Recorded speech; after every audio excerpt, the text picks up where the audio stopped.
किसी देश की नसें उसकी सड़कें और रेल लाइनों से होती है, और जब ये नसें मजबूत होती है तो पूरा देश तूफानी रफ्तार से दौड़ता है। सोचिए, जिस सफर में कल तक घंटों का समय और किलोमीटर लंबा जाम आपकी कमर तोड़ देता था, अगर वही सफर अब मिनटों में सिमट जाए।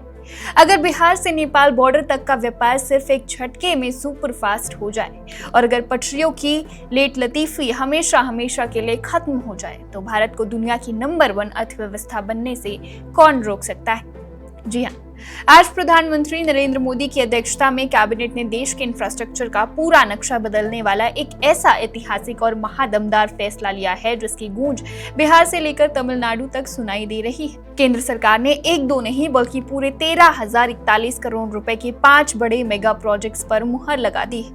इसमें 4 विशाल रेलवे प्रोजेक्ट्स और एक गेम चेंजर हाईवे प्रोजेक्ट शामिल है। रेल और सूचना प्रसारण मंत्री अश्विनी वैष्णव ने जब इस फैसले का ऐलान किया तो साफ हो गया कि ये सिर्फ ईंट पत्थर और पटरियों का काम नहीं है, ये पूर्वी और दक्षिणी भारत के भाग्य को बदलने की बहुत बड़ी तैयारी है।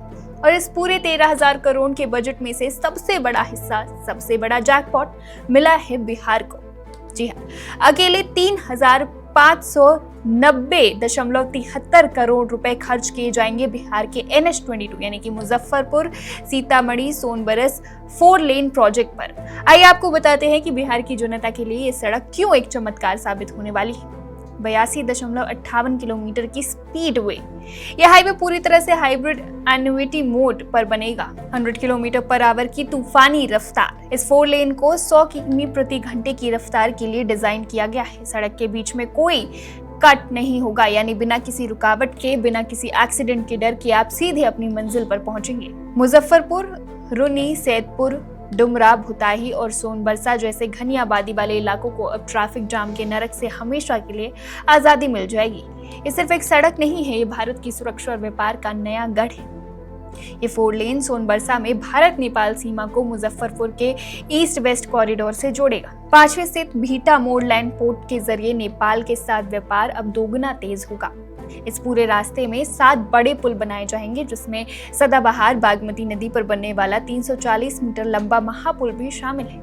धर्म और आस्था की राह आसान यानी कि PM गति शक्ति योजना के तहत बनने वाला ये कॉरिडोर बाबा गरीबनाथ मंदिर, माता जानकी मंदिर और सीतामढ़ी के ऐतिहासिक पुनौरा धाम के साथ साथ बौद्ध सर्किट तक जाने वाले श्रद्धालुओं का सफर बेहद सुगम बना देगा। हाईवे के इस धमाके के साथ ही भारतीय रेलवे में भी एक नया इतिहास लिखा जा चुका है। कैबिनेट ने 9,450 करोड़ रुपए की लागत से 4 रेलवे मल्टी ट्रैकिंग परियोजनाओं को हरी झंडी दे दी है। ये कोई आम रेलवे लाइन नहीं है, ये देश के सबसे व्यस्त Howrah Chennai main trunk route की काया पलट है। 173 किमी लंबी चौथी लाइन भद्रक से हरिदासपुर, 75 किमी लंबी चौथी लाइन गुमडीपुंडी से गुडूर, 90 किलोमीटर लंबी तीसरी और चौथी लाइन कटक से पारादीप, 72 किमी लंबी तीसरी और चौथी लाइन। आप सोच रहे होंगे कि इन पटरियों को 4 लाइन करने से आपको क्या फायदा होगा। सुनिए, हावड़ा चेन्नई रूट पर देश का 40% रेल ट्रैफिक चलता है। पटरियां कम होने की वजह से ट्रेनें घंटों आउटर पर खड़ी रहती है, नई ट्रेनों की बाहर। अब 4 लाइनें बनने के बाद रेलवे ढेर सारी पैसेंजर और सुपरफास्ट ट्रेनें चला सकेगी, जिससे लेट लतीफी का नामो निशान मिट जाएगा। पश्चिम बंगाल, उड़ीसा, आंध्र प्रदेश और तमिलनाडु के 6,400 से ज्यादा गांवों को इसका सीधा लाभ मिलेगा। इस प्रोजेक्ट से हर साल 13 करोड़ लीटर डीजल बचेगा और 65 करोड़ किलोग्राम कार्बन डाइऑक्साइड का प्रदूषण कम होगा। तो 13,041 करोड़ रुपए का ये मेगा प्लान साबित करता है कि अब भारत रुकने वाला नहीं है, चाहे बिहार की सड़कें हो या दक्षिण भारत की रेल पटरियां। विकास का ये बुलेट ट्रेन अवतार देश को एक नई ऊंचाई पर ले जाने के लिए तैयार है। क्या इस 4 लेन और रेलवे के चौराहीकरण के बाद बिहार और पूर्वी भारत में रोजगार और व्यापार के नए दरवाजे खुलेंगे? आपकी इस पर क्या राय है, हमें कमेंट सेक्शन में जरूर बताएं। फिलहाल बस इतना ही। देश और दुनिया की तमाम बड़ी खबरों के लिए देखते रहिए one India Hindi. Subscribe to One India and never miss an update. Download the One India app now.